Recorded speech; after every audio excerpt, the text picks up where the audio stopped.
The Honorable, the Judges of the United States Court of Appeals for the Fourth Circuit. Oyez, oyez, oyez. All persons having any manner or form of business before the Honorable, the United States Court of Appeals for the Fourth Circuit are admonished to draw nigh and give their attention, for the court is now sitting. God save the United States and this honorable court. Thank you. Good morning. You may be seated.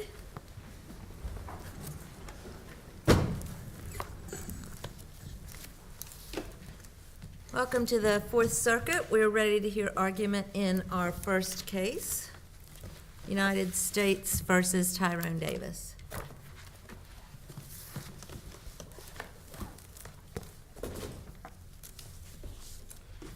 May it please the court, Lawrence Rosenberg. I'm going to be introducing our first oralist. I would like to introduce Cameron Davis, who is a qualified third-year student at the West Virginia University College of Law. And Mr. Davis will be presenting the argument. All right. Thank you. So Mr. Davis will present the argument on behalf of Mr. Davis.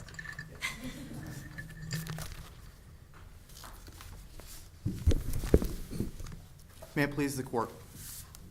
The district court's cursory order that contained a mere one page of analysis is deficient and constitutes legal error for two reasons. First, the order did not provide the adequate explanation necessary to justify an above-guideline sentence. And second, the district court did not consider any post-sentencing mitigating evidence. These are issues that this court reviews de novo and this court should reverse. This court outlined in United States versus Martin and again in United States versus McDonald that the sentencing judge must satisfy the appellate court that they have a reasoned basis to exercise their decision-making authority.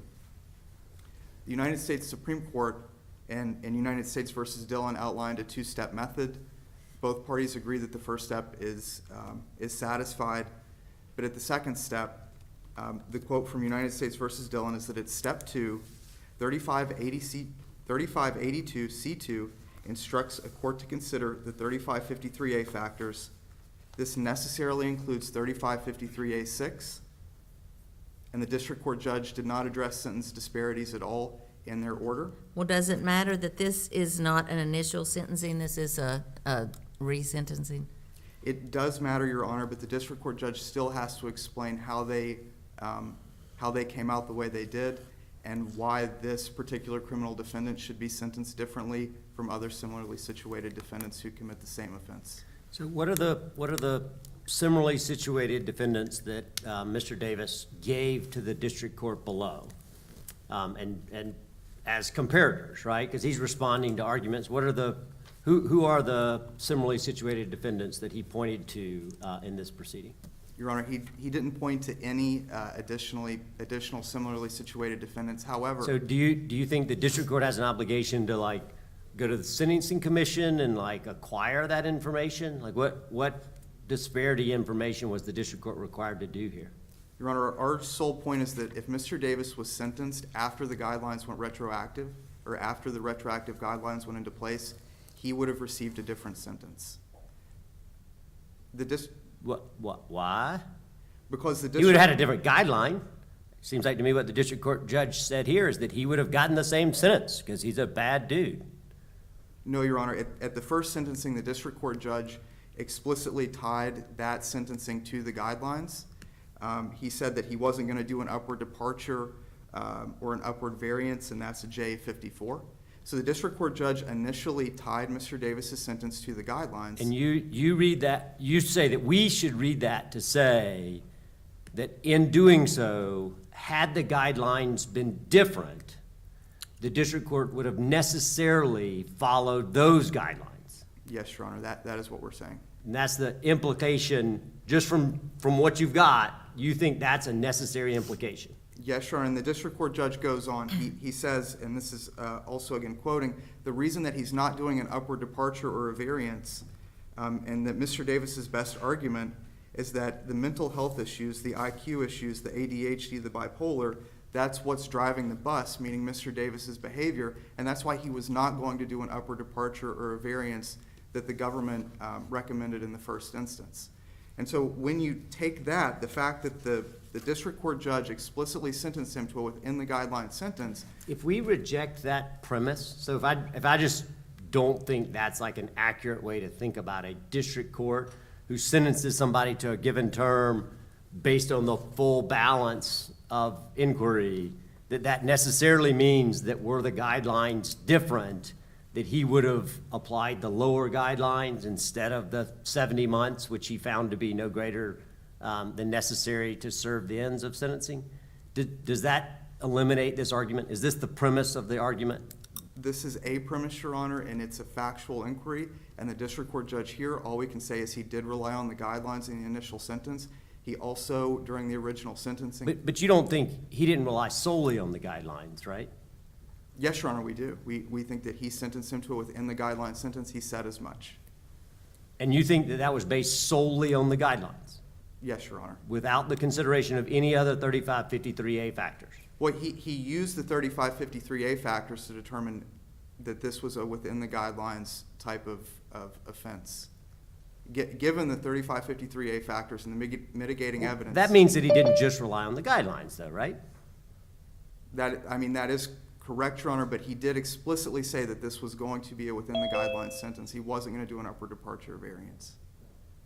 And Mr. Davis presented mitigating evidence after that initial sentencing hearing, and the district court judge did not address it at all. The district court judge gave no. Is this the assault and disciplinary violations? Yes, Is Your that- Honor. Yes. Well, didn't the district court did consider the disciplinary infractions in its resentencing? So can we assume that the district court also considered the mitigating factors? No, Your Honor, you have to look at the face of the order, and the district court judge only considered negative evidence that cuts against Mr. Davis. He didn't consider any other positive evidence that Mr. Davis presented to the court. Did he mention it at all? No, Your Honor, not at all.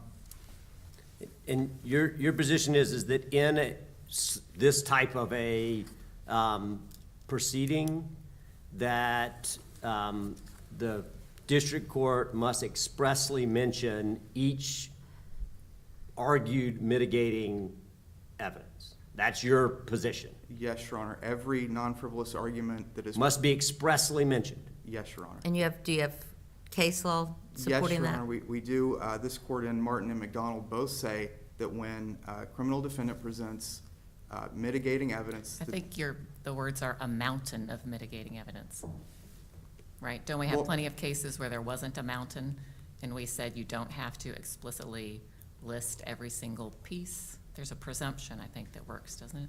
Well, Your Honor, there is a presumption, but I just want to be clear that Martin and McDonald didn't say that you have to present a mountain of mitigating evidence. They just said the defendants here have presented a mountain.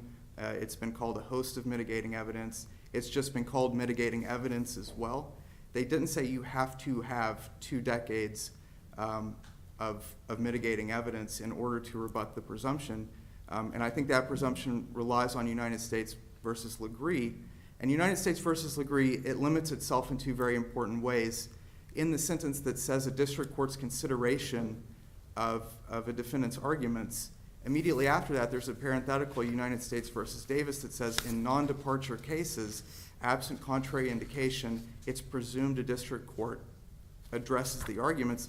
But here, Mr. Davis, he is serving a higher sentence than he would have if he were sentenced previously.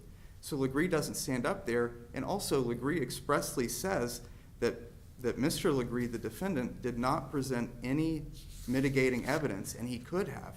And again, this court says that in Martin, this court says that in McDonald, this court says that in United States versus Bacone, which is an unpublished case, but it says when the defendant presents mitigating evidence, the district court has to address it, and it has to give an explanation, and not doing so is legal error.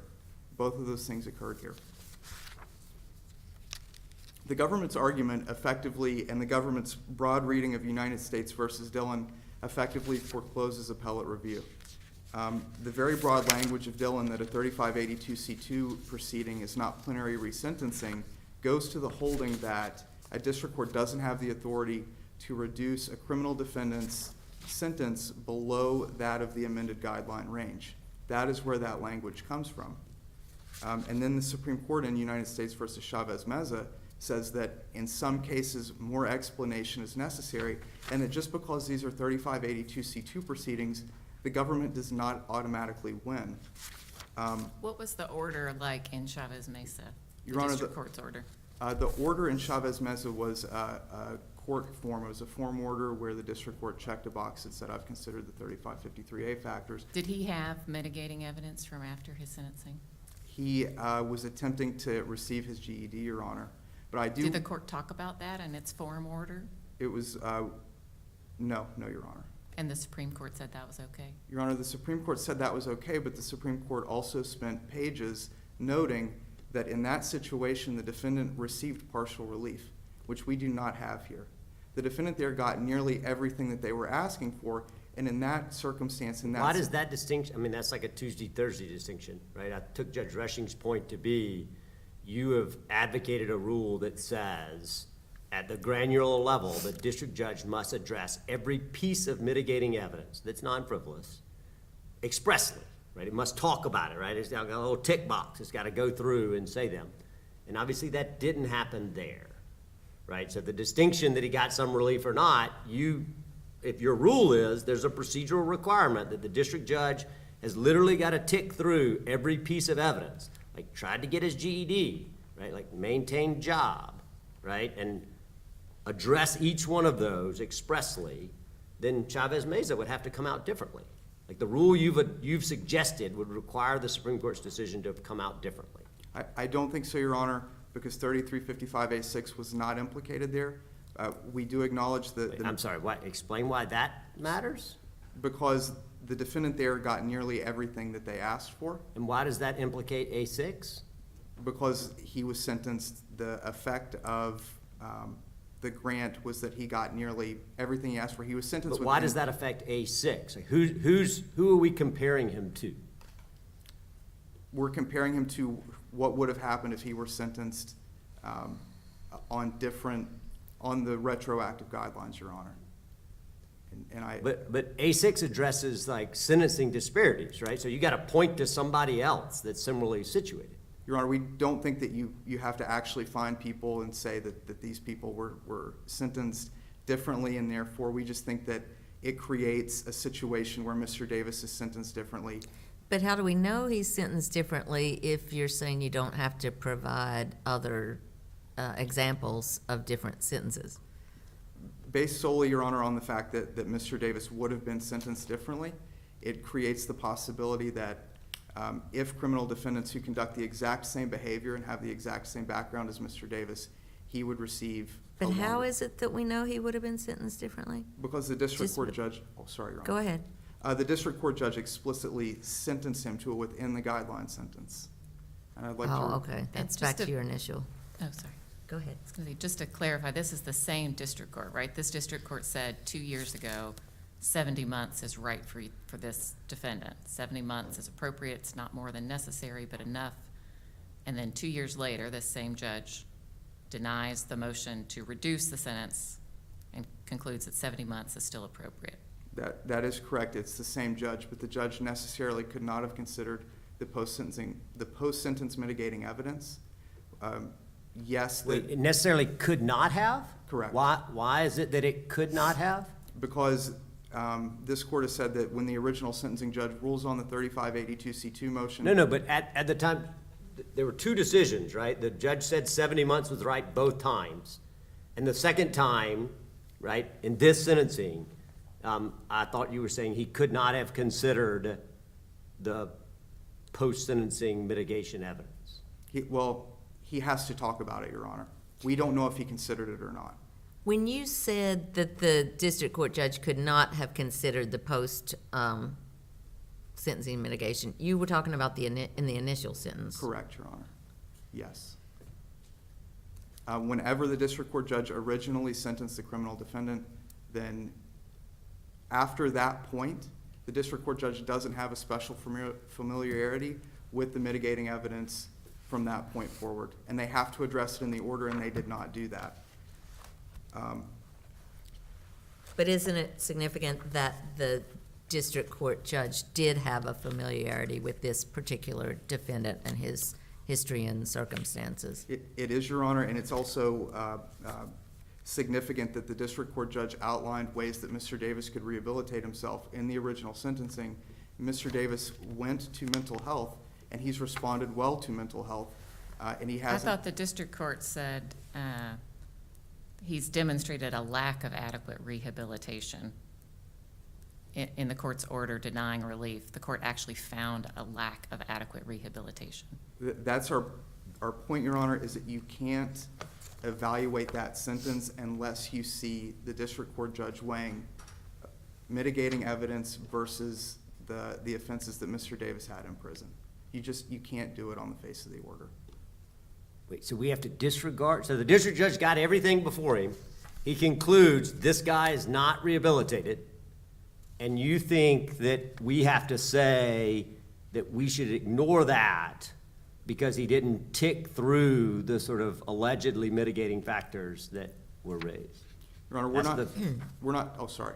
Is that, I'm just trying to understand the argument. The argument is the sentence that Judge Rushing just pointed you to, you think is effectively like null because he didn't tick through expressly the items that were raised? Your Honor, just if I can answer your question really quickly. We're not saying that the district court judge has to tick through every argument, just serious, non-frivolous arguments which we presented.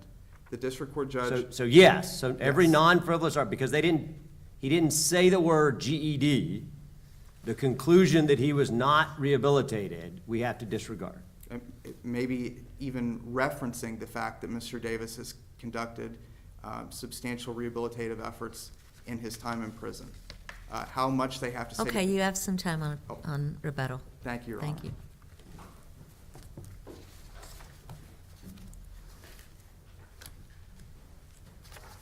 All right, Mr. Sawyers? Your Honors, and may it please the Court, Reed Sawyers for the United States. I want to pick up where the colloquy with my friend left off. The district court here did address the central thesis of Davis's argument for a reduced sentence, that he was being rehabilitated and that he was not a threat to the public, and the district court did so by explaining that Davis's serious disciplinary infractions while incarcerated demonstrated that he had not been rehabilitated and precluded a reduced sentence. As this court explained in Moody, no more is required, and a district court is not required to tick through each piece of purportedly. Where in the district court's order did the district court mention the mitigating factors at all? It's 4.5 pages, I'm looking for it. The district court did not expressly mention the mitigating factors, but you do not need to do so to Then reject. how do we know that the district court made an individualized assessment of those mitigating factors? Because he rejected the argument, those mitigating factors were put forth to support the argument that Davis was being rehabilitated, and the district court rejected that argument in this. And so which sentences here in this order would you have me focus on to understand that the district court rejected that argument? The sentences on JA 96, these disciplinary violations demonstrate a lack of adequate rehabilitation and the need for defendant's continued incarceration under his original sentence. And the sentence before that, and the cite to Concepcion after that, making clear that the district court is considering post-sentencing evidence. And in none of the cited 3582 cases where this court remanded for additional explanation did the district court consider post-sentencing rehabilitation. It was simply categorically absent. Here, Davis is attempting to fly-spec the district court's consideration of post-sentencing rehabilitation, which it rejected. And just like if I, asked a colleague, do you want to go to Tobacco Company tonight? It's a great restaurant. They have great steaks. The service is great. And she replied, no, I found a piece of glass in my soup. I don't want to go. We wouldn't say she was ignoring my arguments or that she hadn't considered my evidence in support of those arguments. We would understand that in ordinary English, you can reject an argument in the same way the district court did so here without saying expressly which, to be clear, outweighs the evidence of post-sentencing rehabilitation you have put forward. I also want to be clear that Davis is simply wrong that there is a categorical obligation to always address post-sentencing rehabilitation. As the court made clear in Chavez Mesa, the defendant did argue post-sentencing rehabilitation. Likewise, in High and Centeno Morales, The prisoner there also pointed to evidence of post-sentencing rehabilitation, but in all three of those cases, this court and the Supreme Court made clear that the district court was not required to specifically address that. And the standard is not non-frivolousness, because in all three of those cases, it would not have been frivolous, it would not have been an abuse of discretion for the district court to grant a reduced sentence in High and Centeno Morales, or to grant more of a reduced sentence in Chavez Mesa based on that evidence. But this court has made clear that to overcome the Legree presumption requires substantial, significant, a mountain of evidence. In Centeno Morales, this court, just last year. Just because it was a mountain of evidence in one case doesn't necessarily mean that a mountain of evidence is required in another. It's true that a mountain, but this court has always used adjectives like significant and substantial. And in Centeno Morales, the court made clear that it is the exception, not the rule, that post-sentencing evidence will be sufficient to overcome the presumption. And I just want to emphasize the significance of Davis's post-sentencing disciplinary infractions here. The only thing exceptional about his post-sentencing behavior is how poor it was. He threatened a guard when he was placed in restraints. He threatened to call his people in Richmond to have the guard murdered, to have the guard's children murdered, and then he was found with a cell phone he could have used to carry out that threat. So we are nowhere close to overcoming that presumption through post-sentencing evidence. And this court has made clear in Centeno Morales that there's no rule that if you consider a post-sentencing disciplinary infractions, you have to tick through the evidence of post-sentencing rehabilitation. There, the district court expressly But discussed. shouldn't the district court be required to at least acknowledge that the mitigating factors exist and that appellant is arguing that those require him to be, to receive a reduced sentence rather than just saying nothing at all? Well, two answers to that, Your Honor. One, I think by mentioning rehabilitation, the district court did address that. If he hadn't put forward. Is there a case somewhere where we say that mentioning rehabilitation is sufficient? No, because in none of the cases where this court has remanded did the district court consider it at all. So here the district court did far more than the typical case. He had a 5-page reasoned order. In most of these cases, the orders are one sentence, one paragraph, a form order. And to answer the second part of your question, in the ordinary course, the district court is entitled in a 3582 proceeding due to its limited nature, due to the fact that a sentence is not being imposed, due to the fact that 3553's explanation requirement does not apply, is entitled to simply issue a form order, as we know from Smalls and Legree and Chavez Mesa. So this district court here did far more than that. But I think, frankly, here the district court would have been entitled to simply issue a form order that said that it had considered the 3553A factors, and I don't think it can be faulted for doing far more than that. I also wanted to talk about. Does it make, I'm making sure I understand the argument that you're making. In the defendant's motion below, the mitigating evidence he put forward, he says is all about the focus on his rehabilitation, right? And so the GED is about his rehabilitation, right? The maintaining employment is about rehabilitation, right? The mental health treatment is about rehabilitation.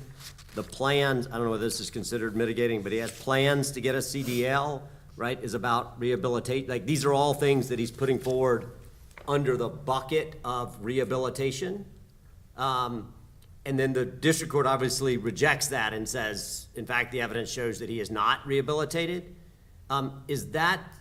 Do you think at a level of generality that suffices? So to reject the argument that he is rehabilitated suffices to reject all of the sort of predicates to that?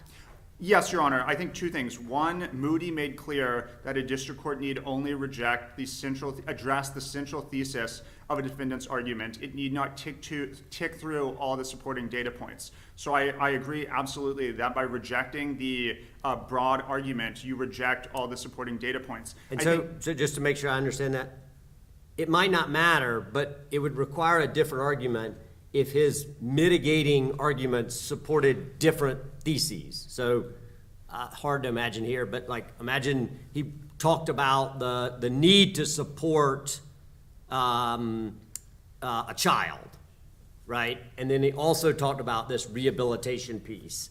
as two separate categories of mitigating evidence. In that instance, right, the need to support a child would require a different analysis than the rehabilitation evidence, which the district court like plainly and expressly rejects. Yes, I want to be clear that once the Legree presumption has been overcome, as this court made clear in Moody, the district court needs to address the central thesis of the defendant's argument. So you would be correct there that if there were multiple arguments, the district court would need to address all of them. But I do want to be clear that in the ordinary course, the district court does not need to engage with any arguments because it is entitled to issue a form order.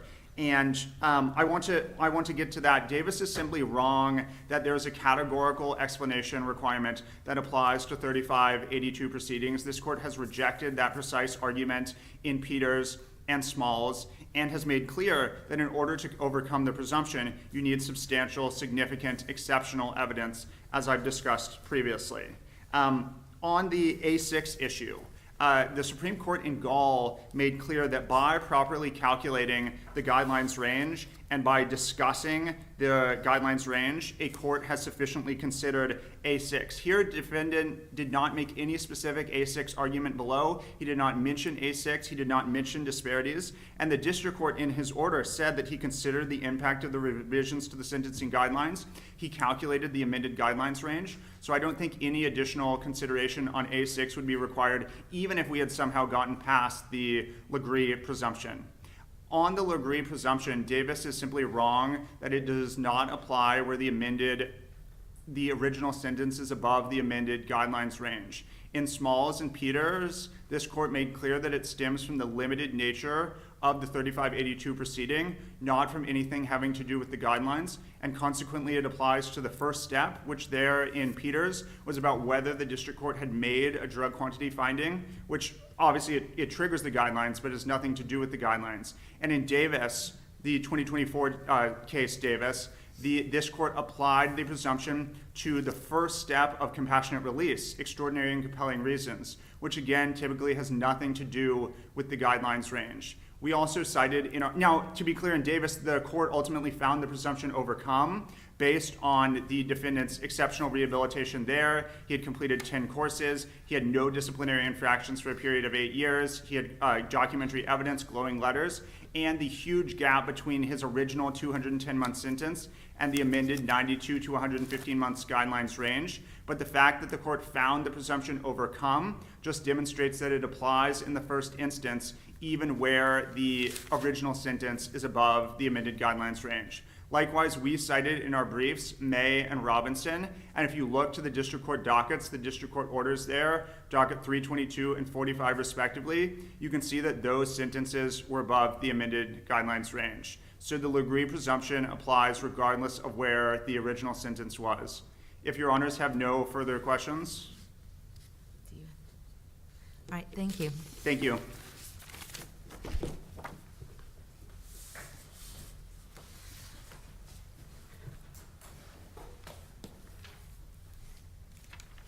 Three points on rebuttal. Saying the word rehabilitation is not enough, and it doesn't go to the underlying or central thesis of Mr. Davis's argument.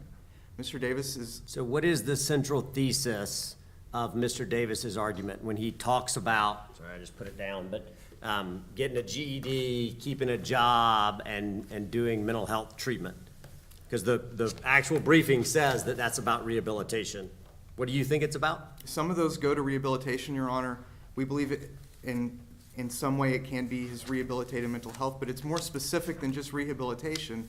If the standard is the district court judge just mentioned the word rehabilitation, then we're back to where we were before Martin and McDonald, where they could just sign a check form saying that I've considered the 3553A factors. Saying the word rehabilitation is not enough.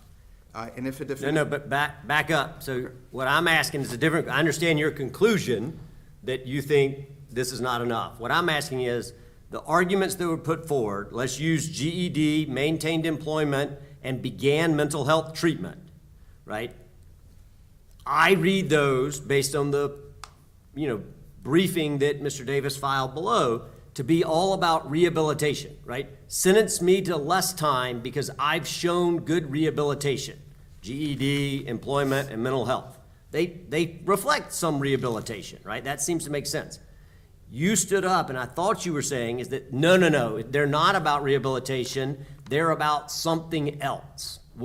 What is the something else if they're not about rehabilitation? Your Honor, they are about rehabilitation. Are they but about it's- anything other than rehabilitation? No, Your Honor, but it's more specific than just saying the word rehabilitate. I don't think that the criminal defendant, Mr. Davis, has shown sufficient rehabilitation. He's made very strong, more specific arguments than that, Your Honor.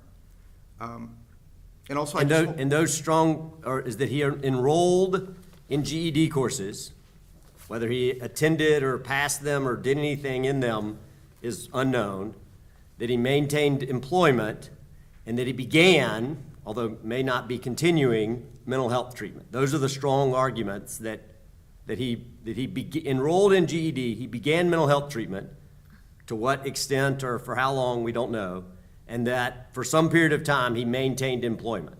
Yes, sure, and those are the exact same types of arguments that the defendants made in Martin and McDonald. They're the exact same types of arguments made there, and Mr. Davis hasn't had an outburst due to his mental health in over 2 years, Your Honor. Also, I just want to note that this court in United States versus Davis did find that when there's a 3582 or 3553A6 implication, that's not the type of simple case outlined in Chavez Meza. We have the. I can't let that go by. It's not the same as McDonald, right? You've read McDonald, Yes, Your Honor. right? They obtained their GEDs, undertook significant coursework, engaged in prison programming, earned good time credit for good behavior, earned low levels of security clearance. In Martin, they were elderly and had amassed uncommonly significant rehabilitation records, low security facility. They were allowed to work outside the prison because no one had seen someone that rehabilitated. That's not the same, is it? It's not the same, Your Honor, but Okay. in United States versus McDonald, one of the defendants there had a violent offense, and I know that they were in the prison longer, but they're the exact same types of arguments. And Mr. Davis has had a good record since. Well, I mean, the same Since types threatening of to kill arguments. somebody. So starting, Sorry. applying for a GED program might be the same type of argument as obtaining a GED, but you recognize they're different. Yes, Your Honor. And I just want to also mention out that amount of mitigating evidence, it should be about the quality, and I acknowledge that, but if a prisoner is sentenced to an underlying offense that doesn't allow for a long enough prison sentence to acquire a decade plus of mitigating evidence, then they're automatically foreclosed, and that can't be right because the length of your sentence should correspond with the seriousness of your offense. And if that's the rule, then this court, or a rule like that, would effectively undercut anybody who isn't sentenced to a Well, decade. you can knock plus. time off your sentence with good time credits, but if you threaten to kill a prison guard and his family, you're not gonna get good time credits, and you're gonna stay longer and get a chance to show that you're rehabilitated. Isn't that right? That is correct, Your Honor, and Mr. Davis has shown that he has rehabilitated. I think I'm running out of time, so for these reasons, we ask this court reverse. Thank you. All right, thank you. We'll come down and greet counsel and proceed to our next argument.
All right, we're ready to, you may be seated, I'm sorry.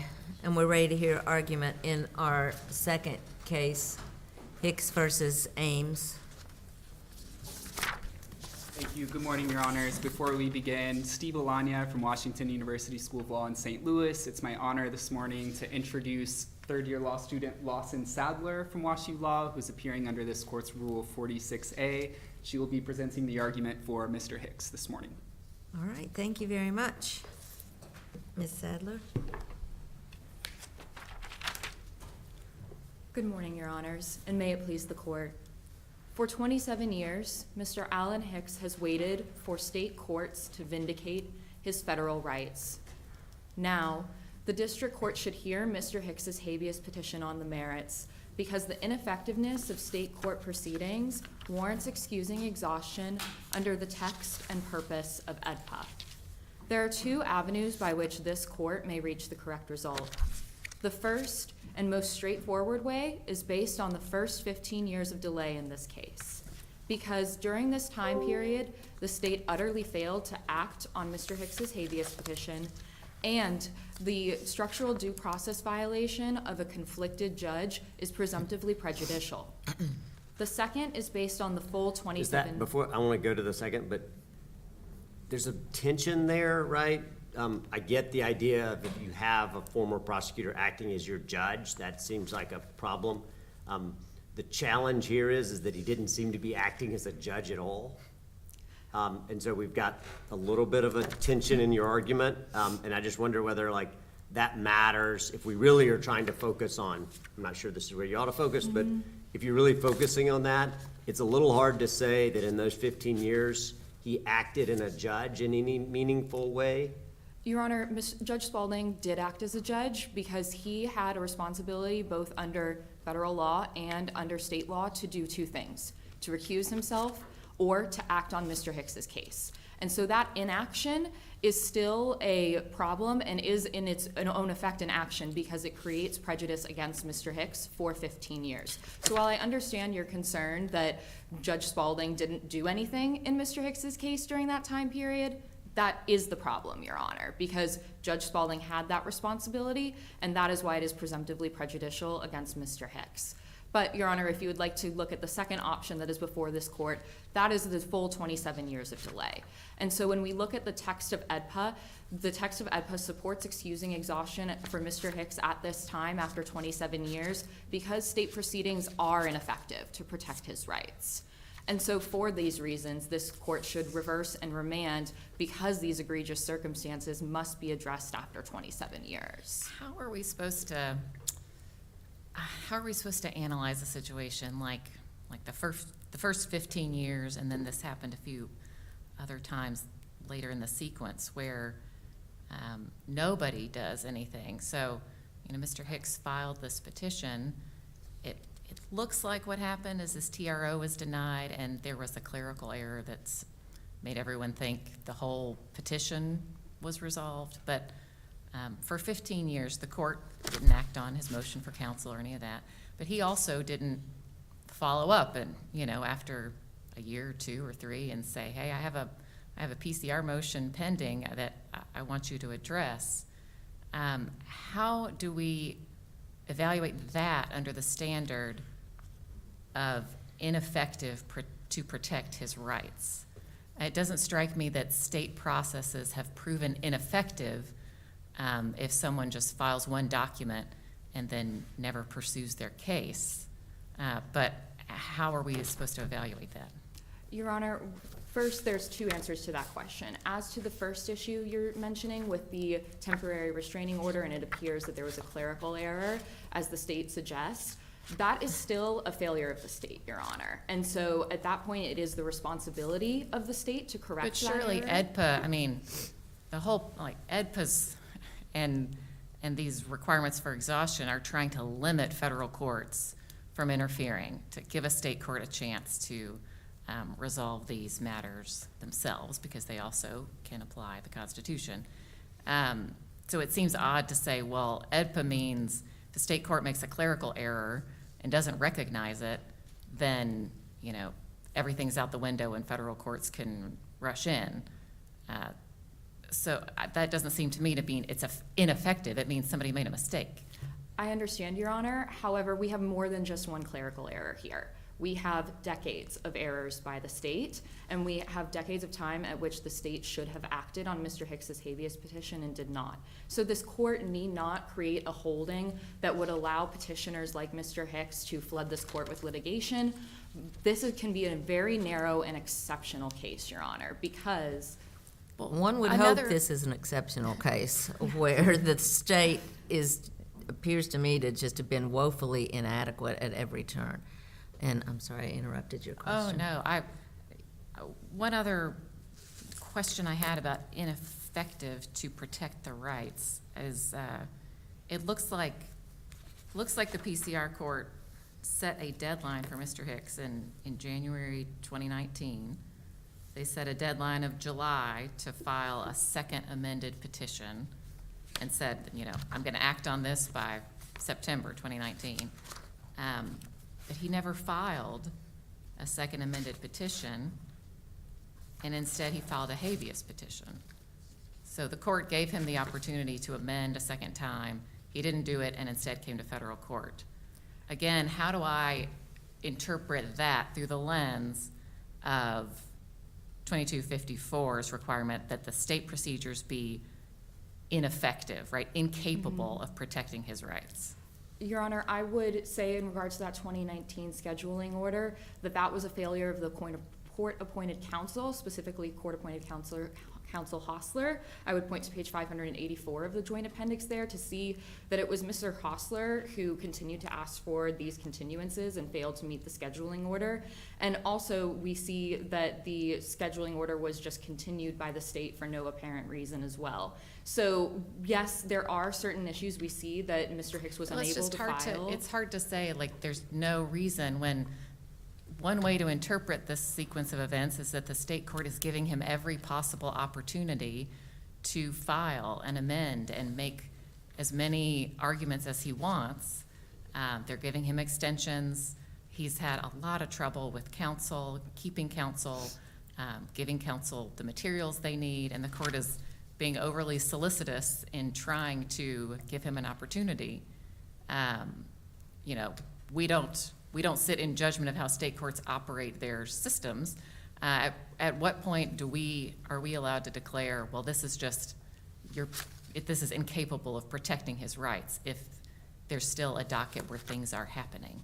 Well, Your Honor, you can look to the fact that you can look to similar cases that this court has decided, specifically Plymale against Morandi in 2016 and Ward against Freeman in 1995, which are unpublished cases, but dealt with delays by state courts, even where the petitioner was partially responsible for some of the delay and found that exhaustion should be excused. Those were 15 years delays and 20 years. I don't think Plymale found that exhaustion should be excused, right? We sent it back for the court to evaluate It was that. sent back to the same district judge, Your Honor, as in this case, and that judge did find that exhaustion should be excused. And that was because it was dealing with this question that you're getting to, which is the attribution of the delay and who is responsible for it. And what we see is that But what does that really have to do with the statutory standard, which is that the procedures are ineffective to protect the applicant's rights? It is a judicially created standard, Your Honor, that we see in both the Barker test that has been applied and the Third Circuit test that was imported into the district court below. But you're right, it is not in the text of AEDPA. And we do think that if you just look at the text of AEDPA, you can see that currently, as shown in the filing of the 28J by the state is trying to dismiss Mr. Hicks's habeas petition. That is not showing. Wasn't there another problem during that time period on the state's part, because the state once again assigned a prosecutor that had represented one of appellant's co-defendants? That is exactly correct, Your Honor, yes. And Mr. Hostler was no longer in private practice. How long was he no longer even in practice during this time? So there wasn't a valid attorney assigned to him at all? Your Honor, we don't know. We simply don't know. We know at least there was a 2-year period in which the court appointed Mr. Discoli and never notified Mr. Hicks for 2.5 years. I would point the court to page 642. And again, with Mr. Hostler leaving private practice, we don't know when that happened. This goes to the fact that Mr. Hicks has had ineffective counsel who has failed to support him in his habeas petition. And to get to your question earlier about the second amended amended habeas petition, Mr. Hicks tried to stave off this issue by saying in 2017 that his amended habeas petition that he filed because his court-appointed attorney missed the deadline was final. Mr. Hicks would have happily had a decision be made on that amended habeas petition in 2017, and yet the state court, here we are 9 years later, has failed to act on it. And so when we are looking at the text of EDPA and asking Can I ask a question about the text of EDPA? Yes. So, it uses and focuses on this word ineffective. The Supreme Court recently interpreted that word in a case called Hendricks, and interpreted it inadequate or ineffective to be impossible or impractical as defined by access, not success. If I transported that definition here, posit that that gives you a really hard road to hoe, do you think that that's like a fair thing to do? Like this also interpreting the word ineffective in the habeas context, and really focuses on impossible or impractical to access the relief. What should we apply Hendricks here? And if we should, tell me how you think you clear that bar, which is sort of defined on access, not success. Your Honor, I'm not familiar with Hendricks specifically, so I can't speak to how perhaps the context of that case has to do with Mr. Hicks's case. However, just going off of your definition, I think Mr. Hicks would still meet that standard because we see here the court is trying to deny him access. They have filed a motion to dismiss in this case on the basis of a transcript that the state actually possesses. I would point this court to our reply to the 28J. Well, but access, so denial of something is not a denial of access, right? Access is you can't show up in the first place, right? There's nowhere to show up. Like, to be denied on the merits or on a procedural, like, problem is not a denial of access, right? That's a denial of success. So what the court in Hendricks seems to be saying, and I totally understand you're not familiar with it, I'm not trying to push you on it. But if you just accept that definition for a minute, those are arguments about success. And there's no doubt, like, there's success problems, right? But if ineffective means, a denial of access, just accept for a minute that there's a case in a different context that says that. It seems like he got access here. It wasn't very, like, good access. It obviously has not led to success. It's like a embarrassing thing, I'm sure, for the great state of West Virginia. But it's like he's got access to it, right? And he could have filed, motions for mandamus, right? Those were available resources for him. He could have filed a second petition as ordered by the court in 2019, right? It wasn't that he didn't have access to it. He just lacked success. I have two answers to that, Your Honor. Perhaps we could look at the text of 2254B1B1, which asks whether state proceedings are available at all. And maybe that gets to the access problem that you're talking about and would then mean that ineffective is not appropriate in that definition. But secondarily, Your Honor, I would say that the structural due process violation that we have since seen repeated with the appointment of Judge Sorsaya has meant that his access has been destroyed to the courts. And that is because we can look at Williams against Pennsylvania and see that the Supreme Court says that when a judge is both an accuser and adjudicator on the case, that is a structural due process violation. And so Mr. Hicks has... And you think the fact that he didn't move to recuse that judge, you think it's such a structural error that he had no obligation to raise it? I do, Your Honor, for two reasons. And what's the basis of that? Like I said, if I get, this is wrapped inside of a lot of things, but if I had that particular question, right, that like a individual that's incarcerated has no obligation to raise the bias of his own judge, when he has every reason to know of that bias. I understand maybe if the defendant doesn't know, but he has every reason to know that this is the same guy that put him away. What do I look to? Where would I find support for that? So I would say there are two things, Your Honor. The first is that Mr. Hicks was unrepresented because Judge Spalding failed to act on that motion to appoint counsel. Okay. And so he did not have a counsel who was able to do that on his behalf, and that was his right under West Virginia law. In addition, Your Honor, I would point to Williams against Pennsylvania as well, which does not say that it is the responsibility of the defendant to ask for a motion to recuse. That is not the basis of Williams against Pennsylvania. And finally, that it was Judge Spalding's responsibility under West Virginia Judicial Code to recuse himself. It is not the responsibility of any plaintiff or defendant in that type of position to ask for the recusal. But we do see that when Mr. Hicks, after being in this position for over 20 years, had more information and had counsel, he did motion to recuse Judge Sorsaya when he was the prosecutor on Mr. Hicks's habeas case. So we see that that might be an opportunity that is more akin and less of a structural due process violation. It sort of shows that he could, right? I mean, it probably, the second motion sort of cuts the other way, right? It shows that he had access. If I'm going back to this question about do you have access, right? It sort of shows that he had access to do that. He was represented by counsel at that time, Your Honor. So I believe that that gets into part of the issue. And seeing my time has expired, I will remain for rebuttal. Thank you. All right, thank you. Mr. Seckman?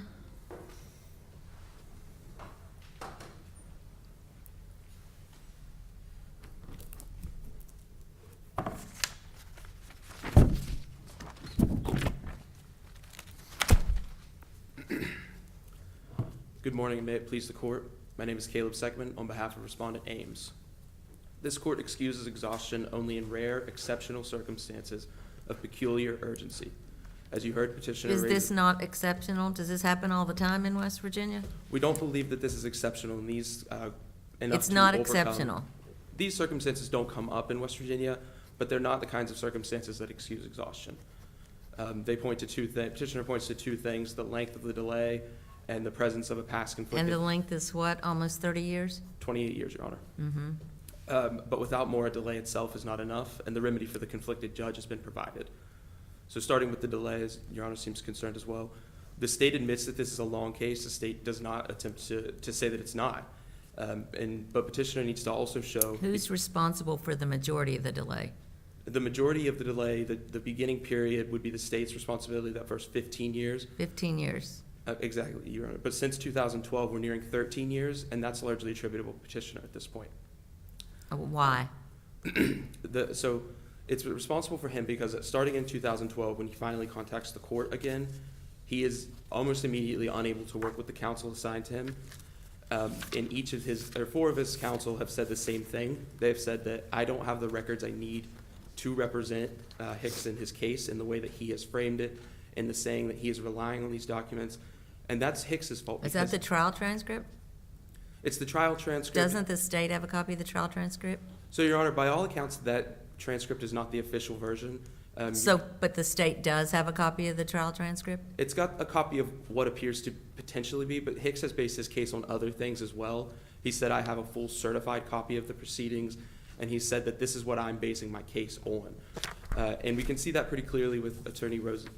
And he asked for on his transcript, so he said he would give it to counsel if the copying fee would be waived. Was that ever ruled on, waiving the copying fee? I believe in 2022, at that hearing, he was ordered to actually turn it over, and the fee was waived. In 22? 22, and in 20. So, but you were saying that starting in 2019, it was his fault because he wouldn't give, or maybe even earlier, because he wouldn't give the documents to his attorney. But he, way back, asked for that fee to be waived, and it wasn't waived until 2022. So now whose fault is that? Well, Your Honor, the court did agree to waive the fee in 2017. He just wasn't ordered to do so. And starting in 2012, he could have given the documents to Attorney Bayless. He just didn't. And we know that Bayless needed them because he's filing these motions to continue. He's trying to find. Bayless, when did he get Bayless? That was in 2022, right? Bayless is 2012, Your Honor. I get confused with all these Understand. attorneys and judges that used to be prosecutors and prosecutors that used to represent the co-defendants and ignoring everything for 27 years. So forgive me if I get confused. What were you saying? Attorney Bayless comes on the case. He's the first assigned counsel, and he immediately has this problem of not being able to access the record that he needs. He files, I believe, 3 motions to continue. And this isn't the only problem, though. But Hicks immediately starts having problems with Bayless. He petitions for a writ of mandamus. He asks for what he calls a competent attorney. What happened to the writ of mandamus? The Supreme Court denied it, and there was movement below, and it was denied on those grounds. So he has tried mandamus before, and that didn't work. It did either. work. His case was still It moving. was denied, you said. Yes, it was the Supreme Court didn't grant the relief, but he got When was it that Attorney Hostler was no longer in private practice? It's unclear from the record, Your Honor. Right, so it's not until 2022 that petitioner finds out that his attorney that was assigned to him is not even in private practice anymore. That's correct, Your Honor, and that goes to petitioner sitting on his rights here. From 2019 to 2022, he doesn't do anything. Hostetler comes on the case.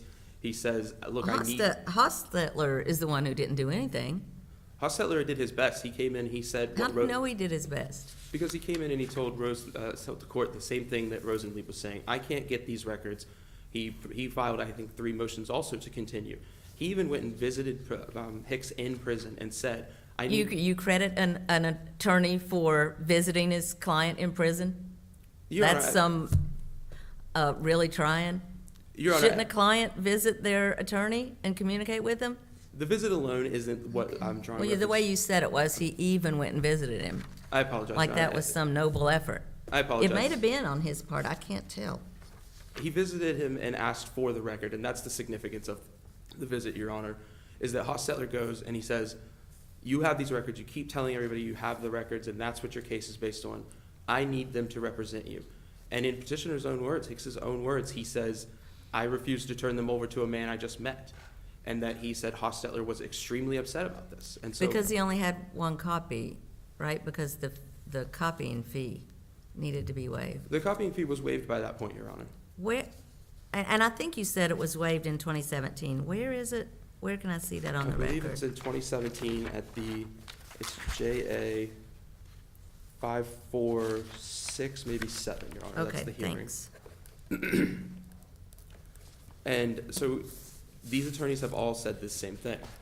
They have told him, "I need these records to continue," but he just won't give them to him. These are his attorneys, and so he's saying that that's the problem.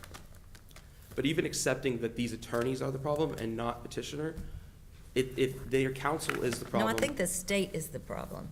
The state was the problem from the first beginning, Your Honor. The state acknowledges that, and I don't want to shy away from that. This beginning. For over half the time period, the state's been the problem. Agreed, Your Honor. And the state acknowledges that, but in the time period from 2012 to now, that goes back to petitioner.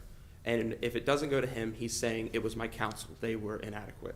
But inadequate counsel, again. Can I ask a slightly different question? So this is we're asking a lot of like retrospective questions, right? As they say, mistakes were made. But the statute, as I read it, asks the question of whether circumstances exist, that is like presently, that render such process ineffective to protect. And so that seems to be asking the question, not were mistakes made, which they obviously were here, but whether the process that we have now, the pending proceeding, is ineffective to protect the rights. Except for a minute that I think the past 28 years don't inspire a great deal of confidence. But why should I find, or why does it appear, as the statute says, that the process today is likely to be effective in adjudicating the rights of Mr. Hicks? So right? we- I mean, what in the record suggests to me that like West Virginia is now going to get around to resolving this? So we agree with that framing, Your Honor, and I would point you to our update to the court that the state has filed a motion to dismiss, and that gives Hicks a couple of options here. He can either change his litigation strategy and avoid these claims that he's basing on this record that only he has, or else just make the copies that he's been ordered to make.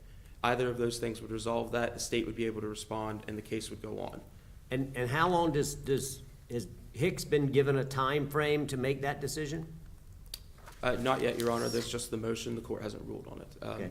And has the West Virginia court indicated in any way that it intends to act on that motion to dismiss? The court hasn't ruled on that motion at all yet, Your Honor, Has but it set a hearing? not yet. And there was a problem that the case was reassigned to a Yeah, judge to who another, again was. another judge, yeah, I get it. Correct. And so but that- has it been reassigned already? Do we have a new judge? I can represent that it has. That was yesterday, actually. I was informed of that. And so it has been reassigned. But of course, that took a second to do. And then now we have to wait for the court. Hicks has the time to respond to this motion, of course. And so there's been no ruling on this motion to dismiss yet. And is Mr. Hicks, I know he's represented here, but is he represented in the state PCR proceedings today? As far as I'm aware, the record reflects that Gain was his last appointed attorney, and there's no evidence that he came off the case. Gain, the last name? Jason T. Gain. Okay. Do we know whether he continues to practice law? Is he That's gonna be alive? my question. He Sorry, is I didn't mean to preempt No, your that's a question. good but- question. I mean, normally these would be crazy questions, but they don't seem to be crazy questions given what's happened here, right? As far as I'm aware, Your Honor, he is alive and practicing law. Yes, he is. I can confirm. I mean, do you know him? I don't know him. He Okay. was on another case representing someone else in Okay, a different all right. case, so I can't say. Okay. But it's not before this court in the Yeah, record. no, I just, Um, and so you, in part, I take your argument to be that given that, what we can't say here is that there's no, the circumstances don't exist that it will be ineffective going forward. It might well have been ineffective for the last 28 years. And that may have been to blame of different people at different times. But I take part of what you're saying is that like there's no reason to conclude that it is ineffective going forward. Yes, Your Honor. I think that's really the central theme here, is that exhaustion is about whether there is a remedy available now. It's not about whether there was one previously or whether there were issues in the past. It's about whether now the state court could render a decision. Do you have a view on Hendricks, right? So Hendricks interprets the word ineffective along with the word inadequate, but inadequate or ineffective in a very restrictive way and limits it to access and not success.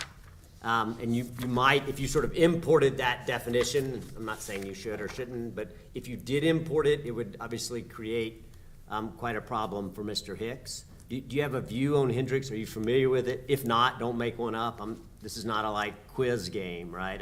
If you do, I'd be interested in it. If you don't, that's fine too. Your Honor, I'm not familiar with the context of Hendricks, but that definition we think is appropriate here, especially given what you heard from Petitioner's Counsel, that this is an extrajudicial test we're looking at.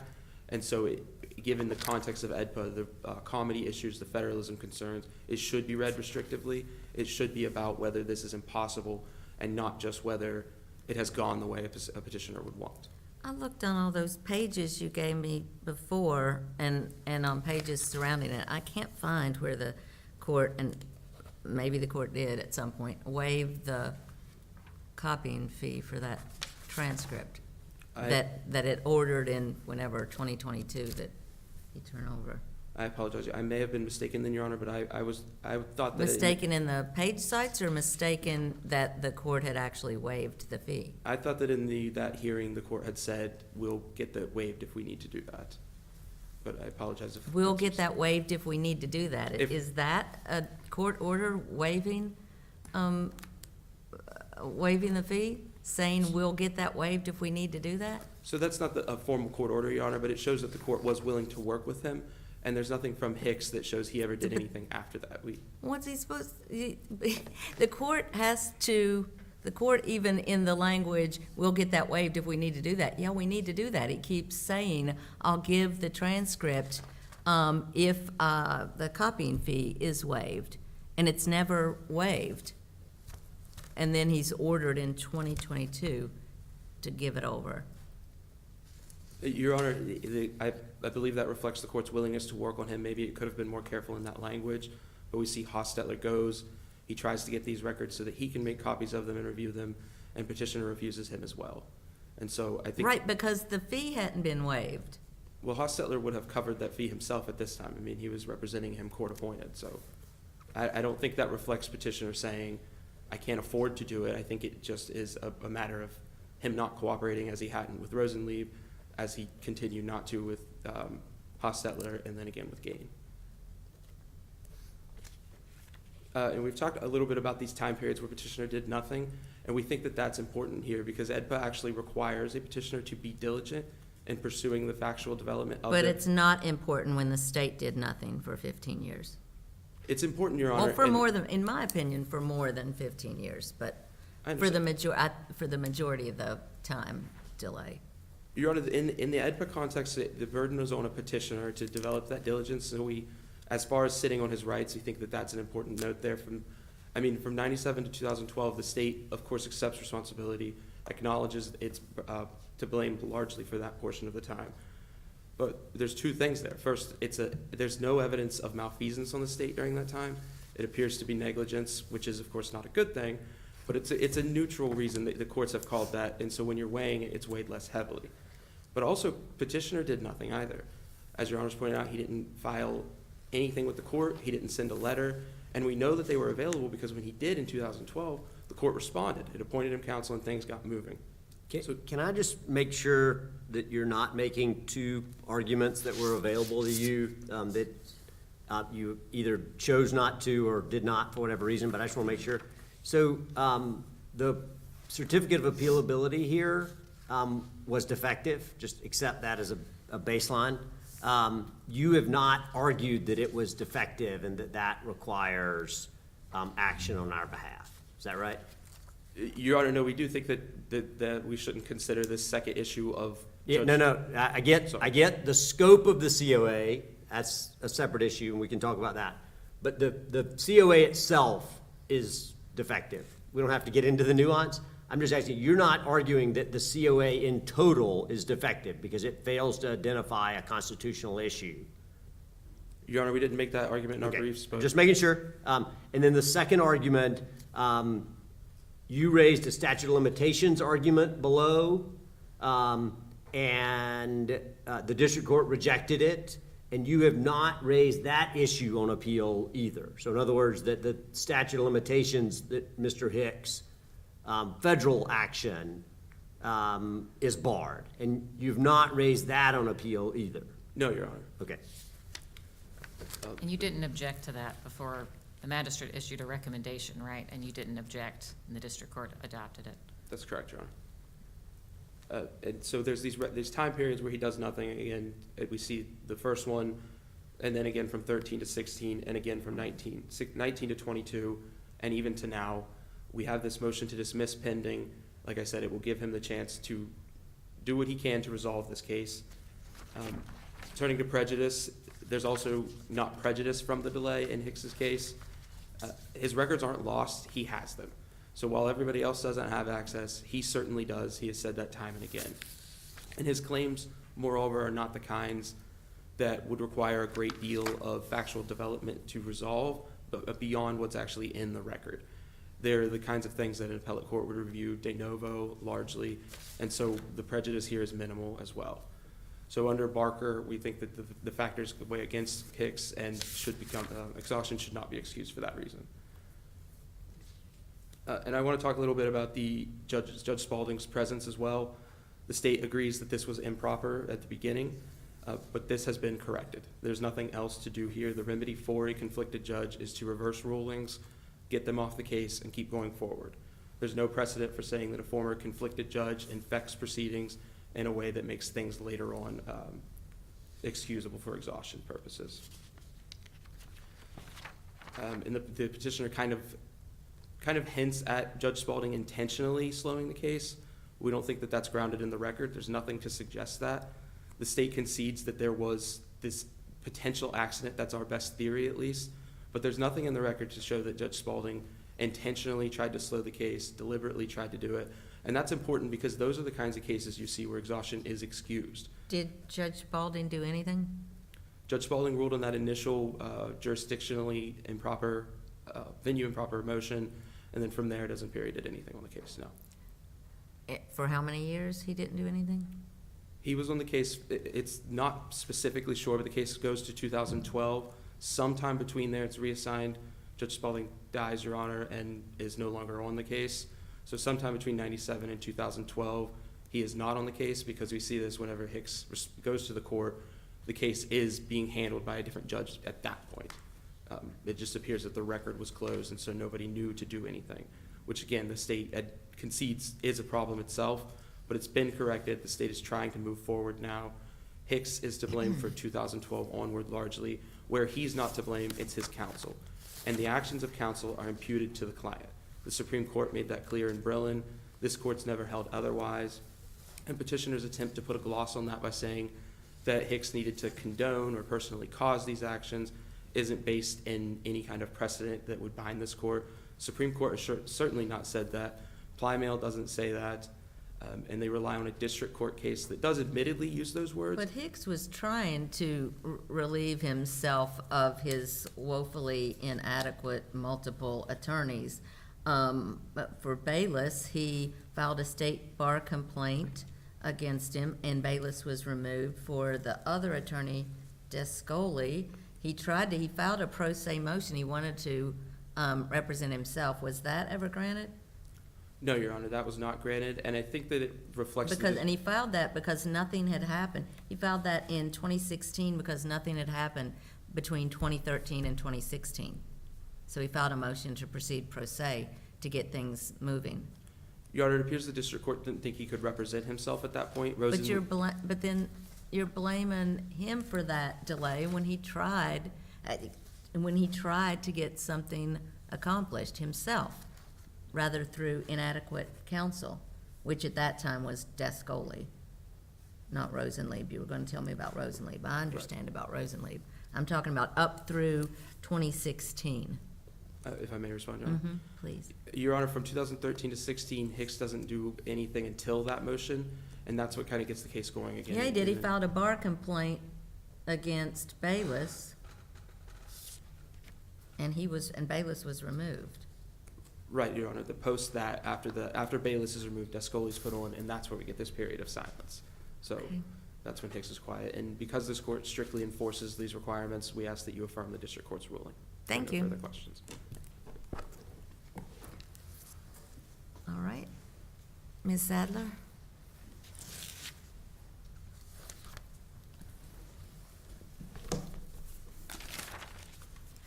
Can I ask you to start with this question? So just looking at the language here of ineffective to protect the rights, how would you have this court define that?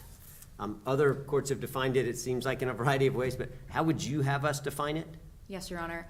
I would point this court to Duckworth against Serrano, which is a pre-EDPA case in regards to this specific definition. But Duckworth against Serrano said that exhaustion should be excused when state court proceedings are so deficient as to be futile. That is in fact a far lower standard than the ineffective that is given in EDPA. But if you are looking for a definition that is grounded in the Supreme Court case law, I would point this court to that. And I would say that in this case, Mr. Hicks's state court proceedings have been so deficient as to be futile. So just to make sure, so what you would say is a state court PCR proceeding is ineffective to protect an individual's rights when it is so deficient to be futile. That is one And then- option, Your Honor. And then you would, I know, I'm just asking you for, I'm looking for an option, right? Sure. So, and you would say that is met here, why? So I understand how in the past it has been extraordinarily deficient.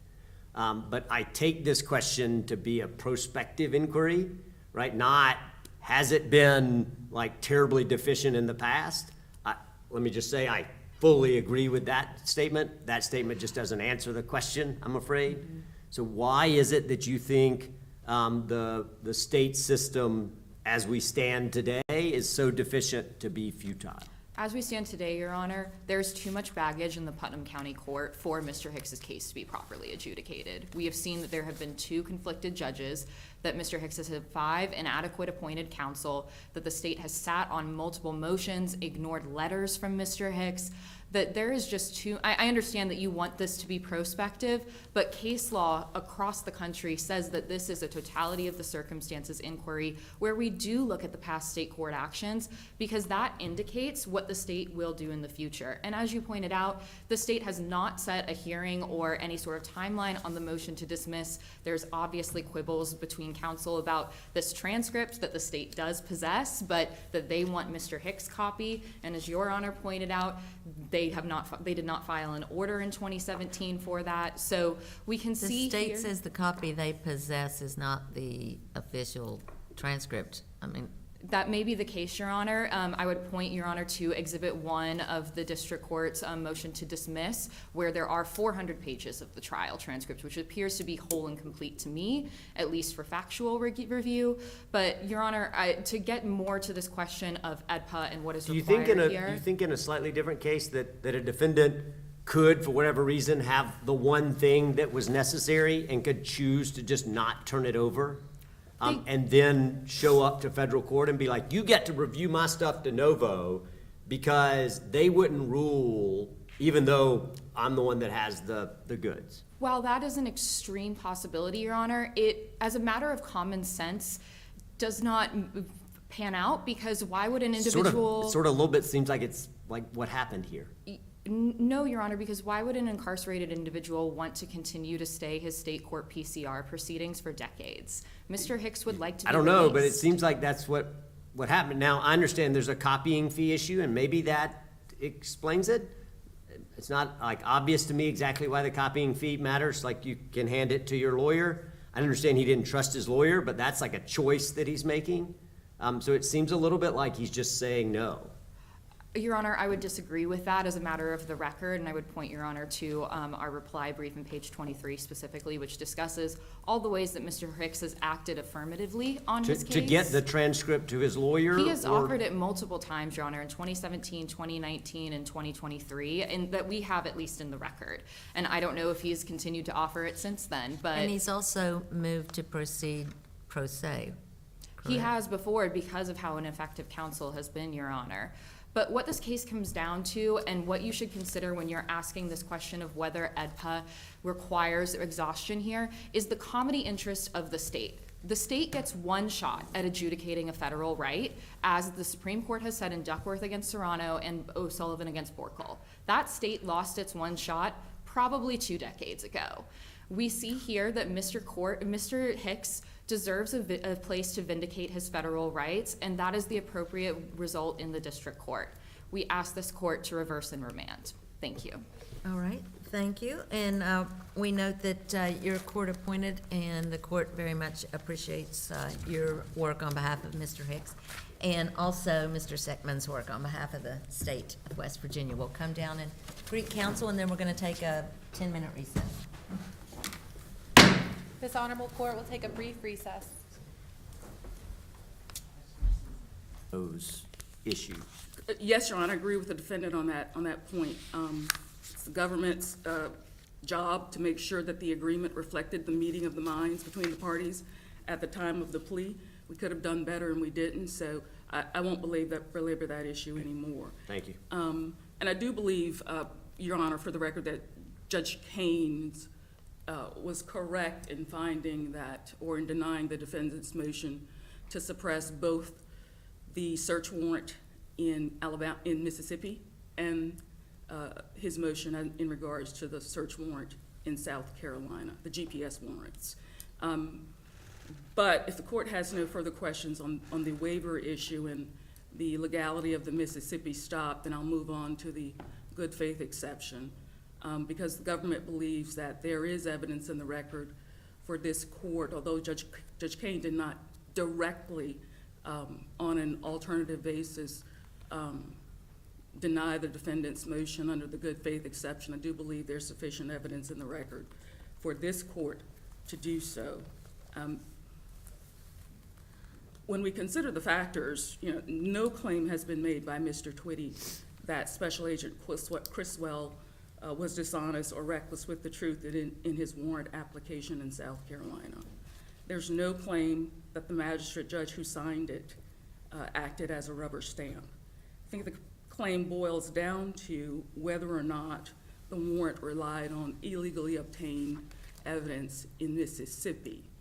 To the extent that's the argument, Judge, I want to make sure to point out exactly what we're talking about that the defendant contests as far as that search is concerned in Mississippi. There was no search arguably there was no search until the officers pulled up the carpet in the Nissan Sentra. Judge Kane found that whether or not that exceeded the scope of the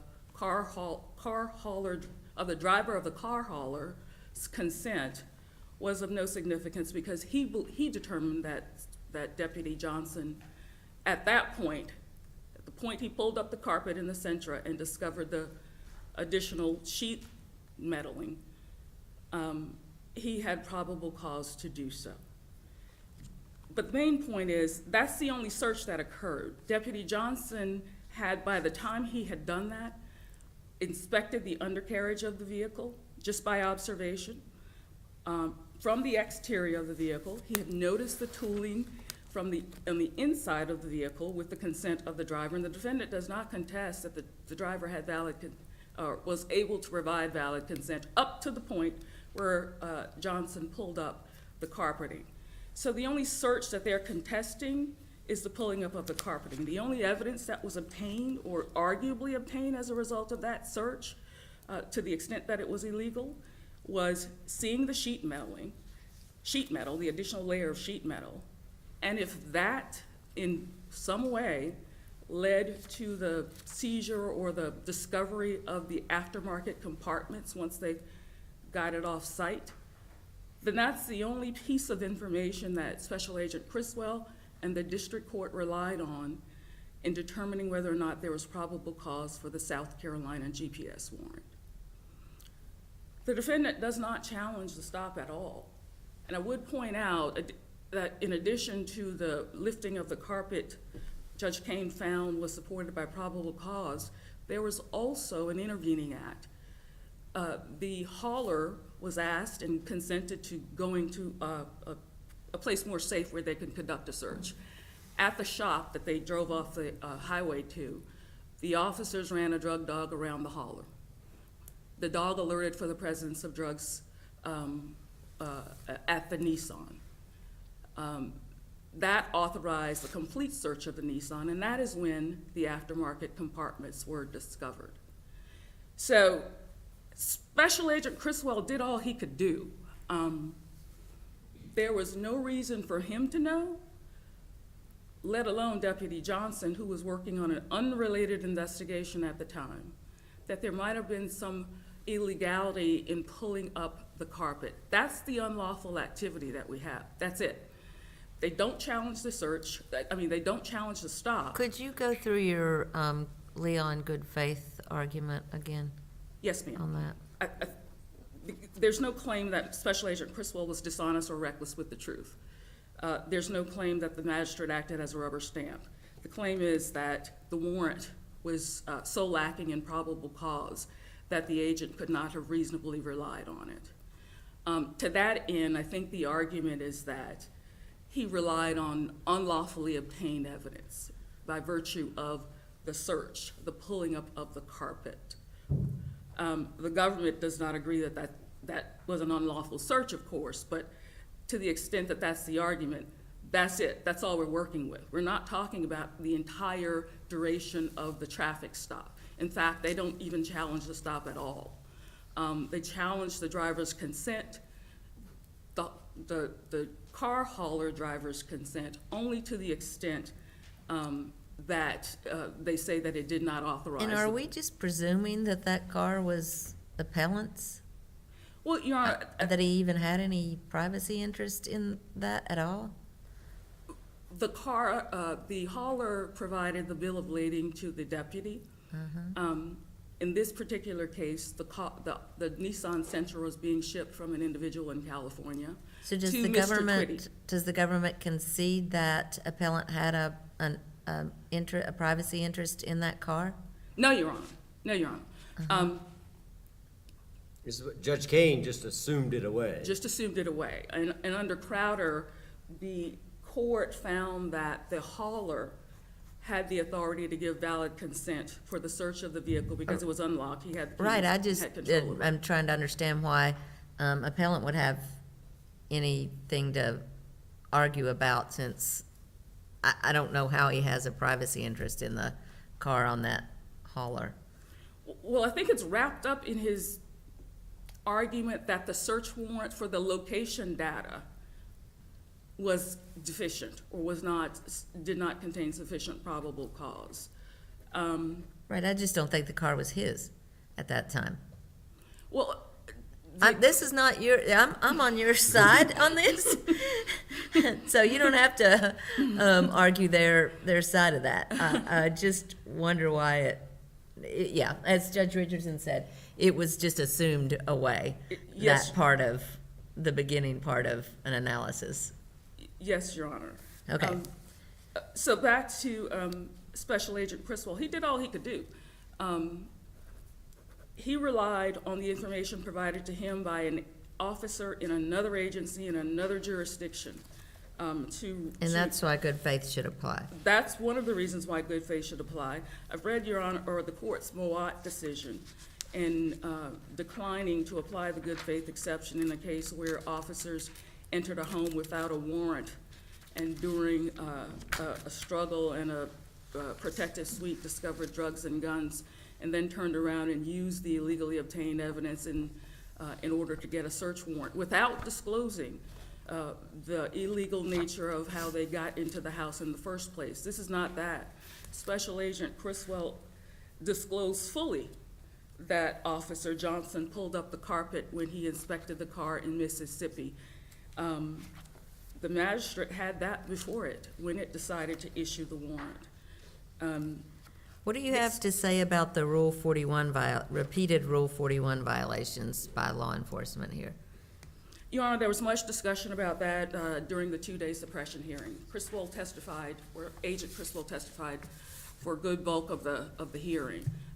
He was asked that multiple times. Each time, Judge Kane interrupted and questioned him himself. At the end, Judge Kane found in his order that Special Agent Criswell did not intentionally or deliberately fail to file the timely returns. The agent testified that it was an administrative oversight, that one of his, he just overlooked one of his administrative duties. For 15 months and 4 separate warrants, it was an administrative oversight. Is that the argument? That was the testimony, Your Honor. Testimony. Mhm. And the district court found that testimony credible. He was Is there any remedy when law enforcement fails to abide by a rule to return a warrant based on just pure incompetence? Well, Your Honor, I don't know that it's incompetence.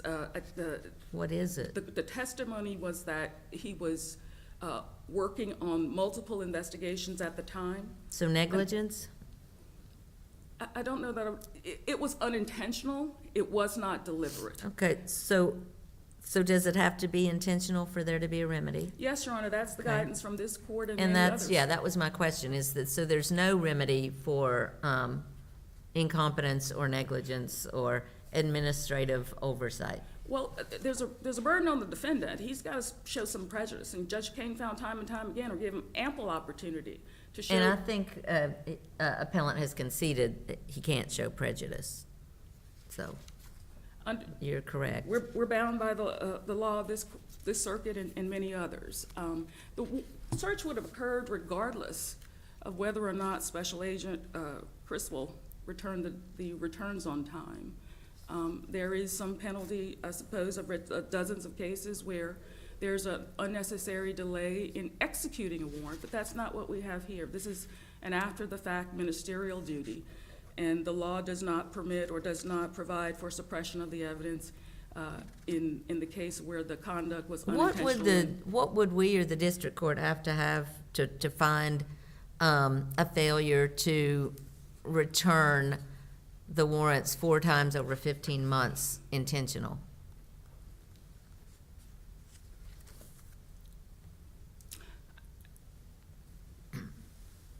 I don't know, maybe the testimony Is would a need to habit or a be- pattern or practice of not returning the warrant returns intentional? I think each time stands on its own.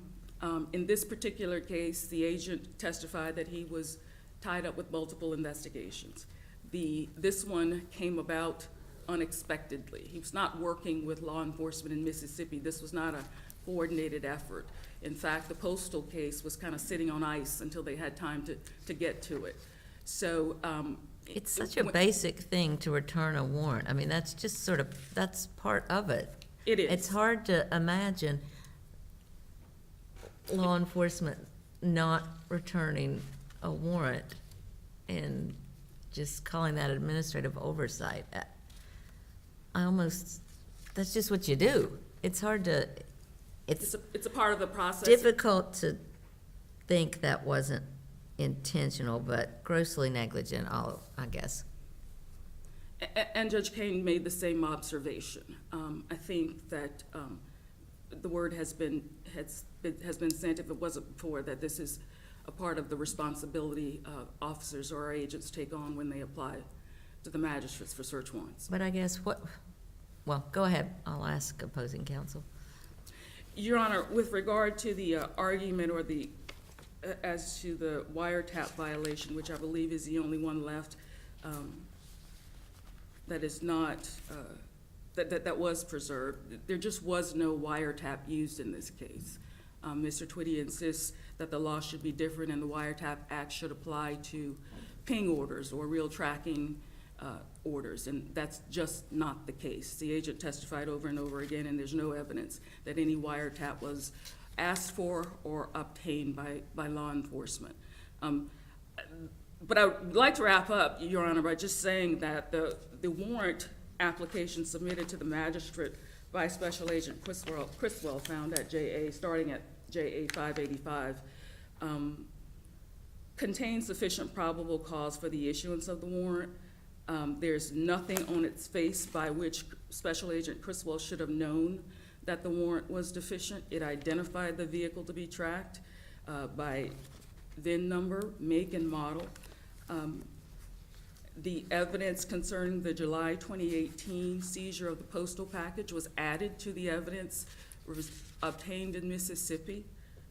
Special Agent Criswell knew that Deputy Johnson had observed all of the indicators that the car had been modified, and then ultimately determined that it had been when he saw, or when he when he inspected the car more fully at the shop and uncovered 2 aftermarket compartments on which a drug dog had alerted.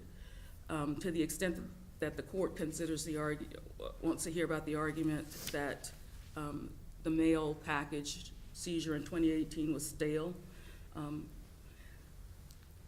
I will be happy to answer any questions, but to the extent there are no questions, the government rests on its brief and asks the court to affirm the district court. All right. Thank you, Ms. Washington.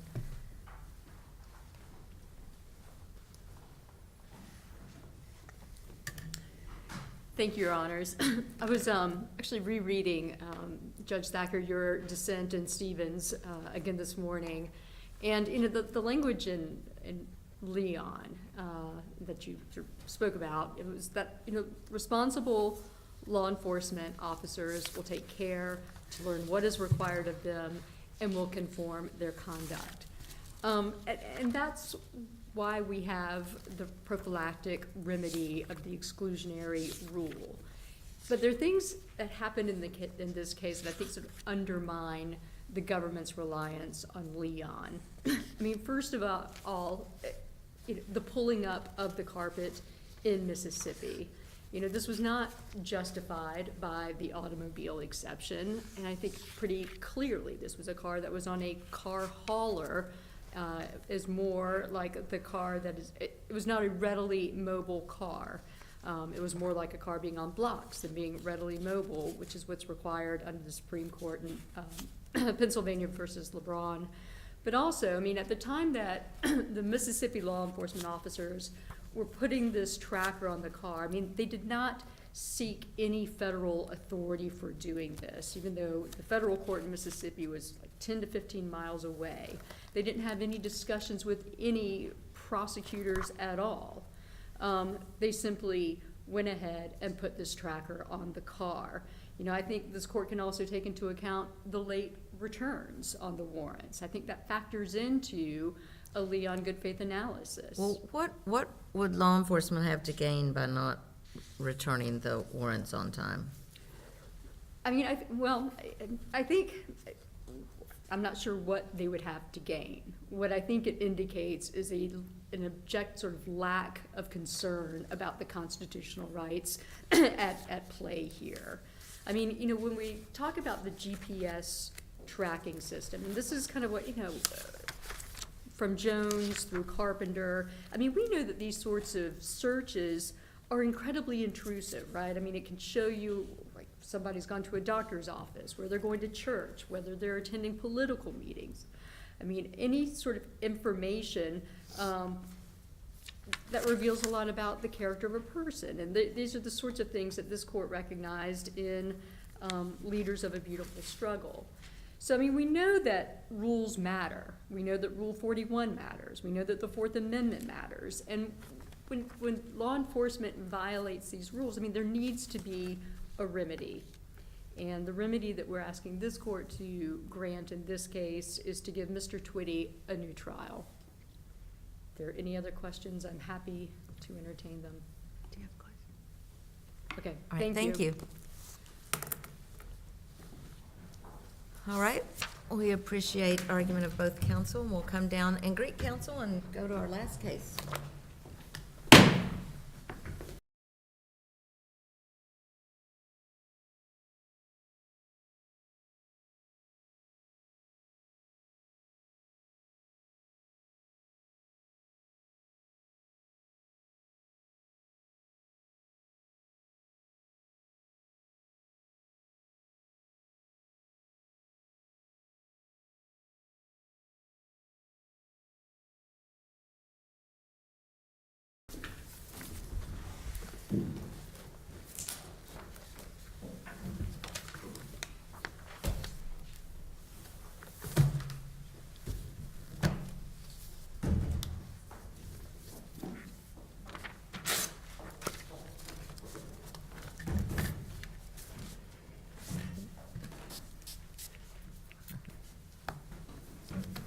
Oh, you may be seated, I'm sorry. I keep forgetting to do that part.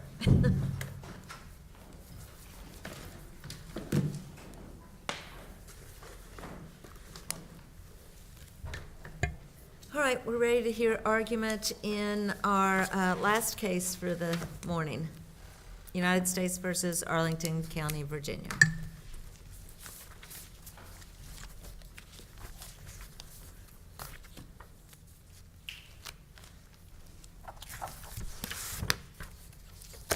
Good morning. I'm James Auslander for Arlington County, Virginia. May it please the court. This is a property rights case where a bizarre use of the United States condemnation power denied Arlington County and its citizens of just compensation for the taking of a 4.23 acre parcel of land that the county owned in fee simple and that had unique and demonstrable development value. Both sides and their affirmative experts agree that this Southgate parcel is valuable, separate, and distinct from the undevelopable but permanent roadways that the United States simultaneously took in this case. That was the core issue on remand. Thus, the United States must pay the county and its citizens for that taking, either in money or in developable land. But the district court again denied us even the opportunity to demonstrate to a jury the fair market value of our lost Southgate parcel, and instead again prematurely terminated the case. The district court's contrary holding after an evidentiary hearing that the Southgate parcel is indistinct from Columbia Pike and worthless except as a road was erroneous both legally and factually, and this court should reverse and remand. Now, again, to be clear, Arlington County has never opposed our cemetery expansion, but we should not be punished for our cooperation with the U.S. to achieve that expansion. We have not asked for anything unusual in this case. We just want the opportunity to prove the value of the taken property, rather than having that value simply being wiped away at the whim of the United States through a novel invocation of the substitute facilities doctrine that was not made for this case. The severability issue presently on appeal is an artifice of the United States' own making to hide and then extinguish the Southgate parcel's standalone development value. The parties' only dispute, as stipulated, is just compensation for the Southgate parcel, but the United States should strategically bundle the Southgate parcel into a single condemnation action along with disparate properties that undisputably have no determinable fair market value. It mushed all of these properties together so that it can then claim. Can I just add, I mean, you're, in seemingly every sentence, you're alleging bad faith on behalf of the government. Is that like a necessary predicate to your argument? Like, does it depend on, I mean, you just seem to be like really focused on this idea that like, you know, they're like really bad faith actors. And, you know, really sort of seemingly talking about your colleagues in that way seems odd because it doesn't seem relevant, but maybe you think it's relevant. So can you help me understand why you think it's necessary for you to refer to your colleagues as acting in bad faith? Your Honor, I do not intend to allege any bad faith, and I apologize that that's coming through. In our briefing, I think we never raised any bad faith, and I think in the lower court, we never alleged any bad faith. I'm not alleging any bad faith on the United States. What I am alleging is that the United States, for the very first time, never in any prior takings case, has it used the substitute facilities doctrine as a means to deprive a condemnee of fair market value, except in a couple of circumstances. One, where the property has no determinable fair market value. The United States stipulates that this Southgate parcel does have determinable fair market value, or where the condemnee has agreed that substitute facilities will serve as just compensation, and that also stipulated that did not occur here. So, Your Honor, that bad faith is not an aspect of my argument, and I'm not either expressly or implicitly intending that the United States acted in bad faith. The United States saved itself several millions of dollars and acres of land by adopting the substitute facilities doctrine in this case, and that is a fact. Well, is that entirely up to the United States? Your argument gives the impression that the United States just gets to choose what the parcel is, and that's the end of it. Is that how it works?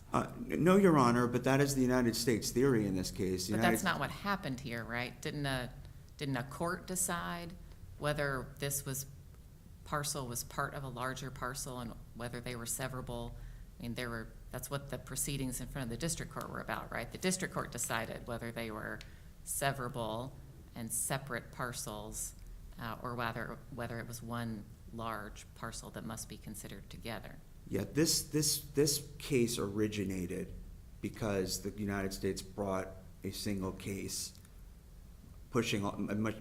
amalgamating all the parcels and calling it a single taking for a single project. It's not a concern, right, if a court is the one who decides, which is what we said in our last opinion. We said courts are often tasked with determining whether a given parcel is part of a larger parcel or whether it must be considered as a whole for compensation purposes. Yes, Your Honor, and what I'm saying is that. So how the United States brought it is that's not the end-all be-all. The question in front of us is what the court decided based on the legal principles we articulated last time. Yes, Your Honor, and we're appealing the district court's finding, to be clear, the district court's finding that the Southgate parcel is synonymous with Columbia Pike and not worth anything except as a road. So, to the extent that I'm insinuating otherwise, that's not my intent. We are appealing a district court ruling. What I'm saying is that the question of severability arose because of the way the United States fashioned the case into a single taking. And that arose, that spawned the issue of whether the Southgate parcel is its own property or whether it is the same as everything else in the Why United States. do you think this matters? I mean, I'm a little baffled. I think they're sort of interesting questions here. Yep. None of this seems relevant to me, but it's what you started with, so it must be relevant. So like, help me understand why this matters to you. Like, why is this the issue of everything we've got going on that like you're like focused on? Your Honor, the issue that I'm focused on is the severability of the parcel. And No, the it sever- sounds like you're focused on like the way the complaint was filed, right? The- Or the not re- the, I mean, the district court made a decision, right? We can talk about that decision and the standard and what it is and all of those things. That seemed to be what we were on. Instead, you seem to be focused on, you know, disparaging or otherwise criticizing the manner in which your colleagues brought the action. You know, Your I Honor- want to figure out why that's pertinent, why that matters, because it must matter, otherwise you wouldn't be doing it. Your I Honor, presume. I'm not disparaging my colleagues and I'm not disparaging the United States. What I'm saying is that the salient issue here is whether the Southgate parcel is a single property.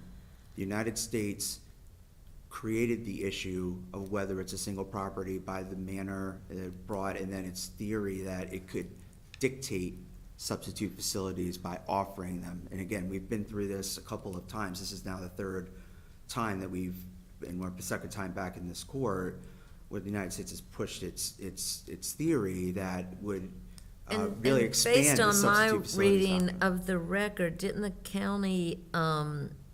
county doesn't dispute that the substitute facilities were functionally equivalent as just compensation? The county does Correct? not, the county does not dispute that the taken Columbia Pike, which again is a distinct, non-developable property. It is a road yesterday, it is a road tomorrow, it is statutorily dedicated to be a road. That road was taken and a substitute Columbia Pike was provided, and those facilities are substitute facilities. That is, the county has worked cooperatively with the United States for years on getting to that point and did not allow the issue of Southgate parcel to stand in the way of that agreement on Columbia And so Pike. what's your problem now? The problem has been the same problem as since 2000, when this dispute started. The original taking was going to be for the Southgate parcel, and the United States was going to give. I guess, what is it you want us to do?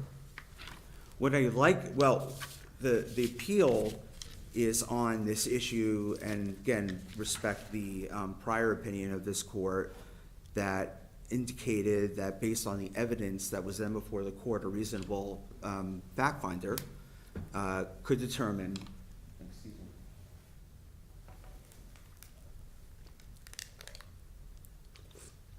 Excuse me. A reasonable fact finder could determine that the Southgate parcel was a distinct and severable property from the rest of the property that was taken in this case.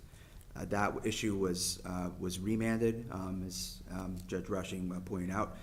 We had a 2-day evidentiary hearing. The county asked for a trial for just compensation owed for its parcel. The district court held an evidentiary hearing instead and found, as before, that they are the same, that the Southgate parcel has no development value, despite that both parties' experts say that it does. The stipulated facts point out that it does, and the only evidence that the district court relied upon was the United States' own opposition to development, which is, you know, to be expected. So you just want us to say that the district court was wrong, and then what? For the district court to give you what you want, or to have a jury trial? What is it Yes, you want? the ruling that we're asked, that we're appealing is that a grant of judgment for the United States, because the Southgate parcel is not severable from the rest of the taking, and thus it's all substitute facilities, it's all the same.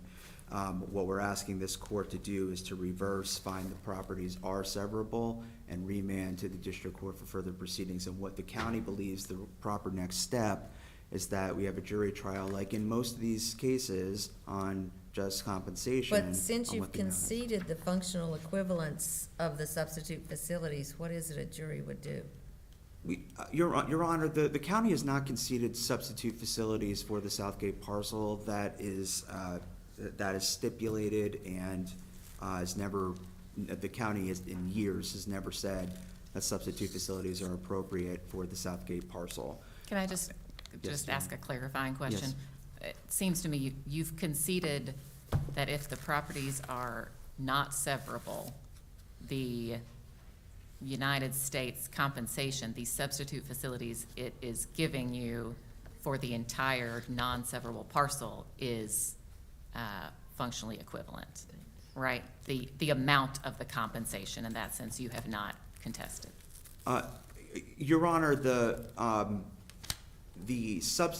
Your Honor, yes, the county did not dispute adequacy of substitute facilities. The question in this case, and we didn't, we thought it was extraneous. The issue So is if because we we- have a developable property. Right, so it value. all comes down to severability, it seems to me. If we agreed with the district court on severability, you're not arguing there's anything for us to do, are you? No, Your Honor, I think we made that clear last time that we were here, that we are not arguing that, for example, there needs to be another road, or there needs to be another walkway. Or that there should be a or- trial of any sort on compensation if they're inseparable? That is correct, Your Honor. Okay. What we are saying is that these are different properties. If, for example, the United States had joined the Foxcroft Heights homes into this taking, the United States wouldn't be allowed to use substitute facilities for the whole taking. The same is here, even though we have an undeveloped parcel that is amenable to residential development. It's just because the United States combined them into one taking, that's not the question, whether it's a single taking, whether it's a single project, whether it's a single road network. The question is whether it's a single property. And I think this court's prior opinion pointed out that if it is a severable property, a separate property, it's entitled to its own respective just compensation inquiry. And what, Judge Thacker, what we're asking is that the court find that, based on the overwhelming evidence and the issues of law that are here, and I believe the court doesn't even really need to reach disputed issues of fact based on what's conceded below, that the Southgate parcel stands on its own, and that it should be submitted to a jury for trial on just compensation as provided for in the rules. And we can reach whatever, we disagree on how much it's worth, we could have that disagreement, but at least we'll have that opportunity to be compensated for that lost value.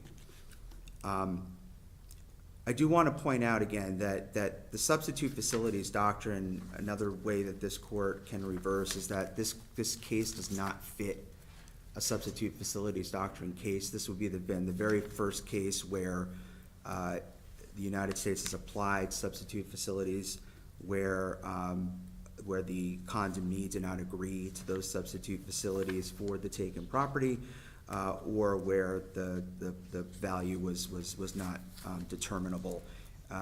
Very concerned about the creation of precedent, particularly as the United States in its appellate brief made clear that it views the substitute facilities doctrine as applicable to valuable property and to unwilling condomnees. That's on page 58 of its brief.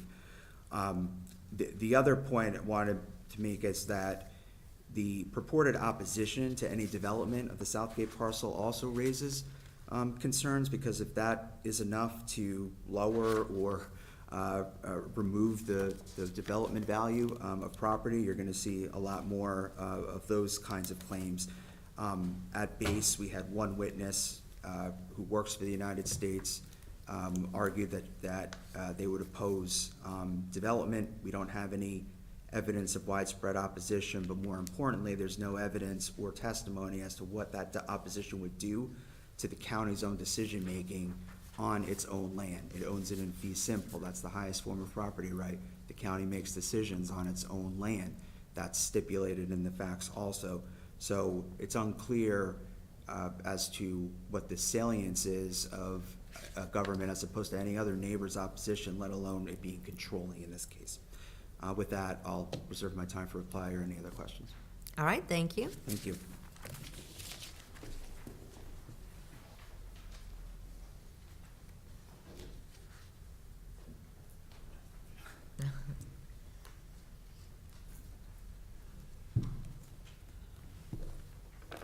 Good morning, Your Honors. Seth Money for the United States, and may it please the court. On remand, the district court followed the clear instructions from this court's prior opinion. The county had already conceded that the substitute facilities the United States is building at a cost of tens of millions of dollars will fully replace the functional utility of the condemned roads. Therefore, the district court's central job on remand was to determine, using its broad fact-finding authority under Rule 71.1H, whether the Southgate Road parcel was severable from the other condemned roads. To do this, it held a 2-day hearing, taking testimony from 12 witnesses to determine whether the Southgate Road parcel, a piece of land that the United States gave to the county over 50 years ago, had the same or an integrated use with the other condemned roads. Under the established highest and best use test, the Southgate Road parcel's existing use as a road, a use utilized by pedestrians, bicyclists, and over 3,500 vehicles a day before condemnation, was its presumed highest and best use. The county had the burden of overcoming this presumption by demonstrating that its proposed residential uses were reasonably probable, despite never attempting to develop the parcel in the 50 years preceding condemnation. In a 37-page opinion, the district court found the county did not meet its burden. Numerous factual findings support this. The district court found there was no evidence in the record that multiple utilities, gas, electric, and cable, essential for development, could reach the parcel, which will be surrounded almost entirely by Arlington National Cemetery. It found the United States would aggressively oppose any attempt to develop the Southgate Road parcel, that the county would have to obtain numerous approvals to proceed with its development options, and those would have to be approved by the county's elected board members. And it found that there was no comparable development anywhere in Arlington County. Lastly, it found that developing the Southgate Road parcel would present significant financial hurdles, in no small part because of the physical obstacles and the legal obstacles to development. Given these findings, the district court's determination that the Southgate Road parcel's existing use as a road, its presumed highest and best use, was its actual highest and best use, is not clearly erroneous. Now, from this finding, the rest of the case fell into place. The case involved the taking of a single larger parcel, which, based on this court's prior opinion, only one form of compensation, substitute facilities, or money could be provided for. Here, substitute facilities were the only possible form. To start with, the county had already accepted substitute facilities for the Columbia Pike portion of the larger parcel.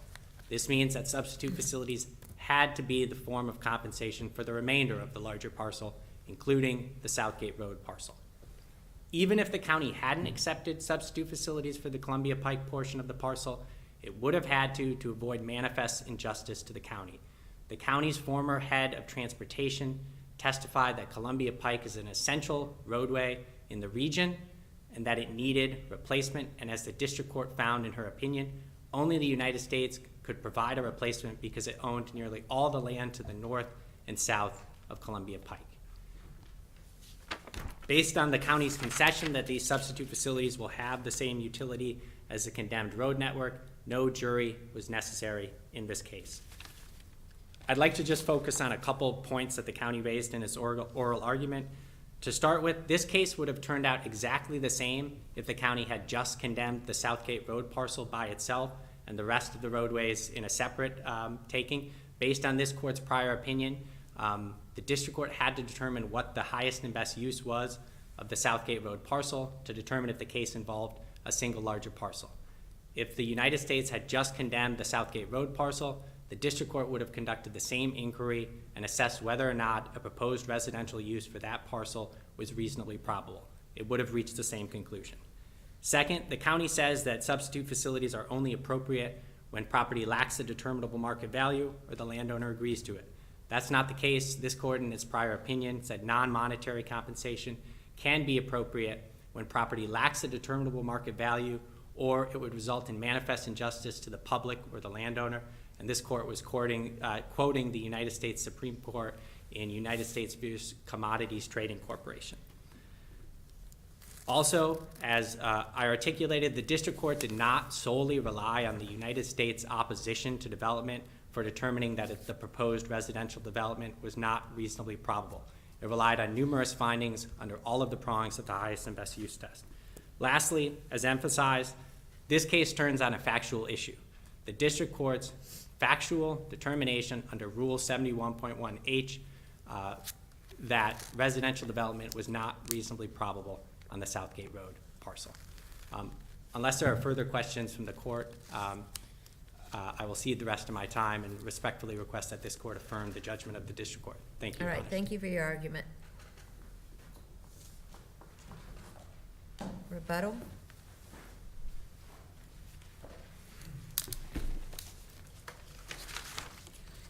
Your Honor, the United States' argument basically boils down to legal arguments that this court has already rejected, including that the current use dictates all future uses, that substitute facilities being sufficient decides the issue. We have a precursor issue about whether the properties are severable. The United States talks about the larger parcel being the entire taking. Its own experts said that's not accurate. The larger parcel is the Southgate parcel. So again, I have a hard time understanding the United States. So, I mean, a little hard to believe, but you think you mischaracterized what they're saying, but let me just ask the question. Sure, Your Do you believe the existing use is presumed to be the highest and best use? No, Your Honor. You believe that's not true? No, Your Honor. The highest and best use is the use that, and many courts have established the standard, it's the use that, the most productive use that the And there's property no, reasonably could be. in your view, there's no presumption that the current use is the highest and best use? No, Your Honor, it's based on the evidence in the case, and both parties' experts declared that that residential development is the highest and best use of this property. So for the district court to go then say that all it is a road and all it ever will be is a road is a conclusion that's at odds with the law and the facts in this, respectfully, Your Honor. That's based on the evidence. And again, I think I don't think it's a close call, Your Honor, based on the proceedings on remand, based on the ruling that this court issued based several findings on where a reasonable fact finder could find for the county, and then on remand, the United States focused on the adequacy of its substitute roadways and did not offer any evidence about the Southgate parcel's uniqueness and developability, whereas the county provided unrebutted developer experts, appraiser experts, county staff who deal with this on a day-to-day basis on rezoning similarly zoned land, handling similar proposals. And instead, what the district court relied on was the United States' opposition. Just believe on balance that the Southgate parcel is clearly different than the rest of the taken property, and the United States, the county is entitled to a determination of its fair market value. No further questions, so I'll yield the rest of my time. All right, thank you for your argument. We'll come down in Greek Council and adjourn court for the day. This honorable court stands adjourned until tomorrow morning. God save the United States and this honorable court.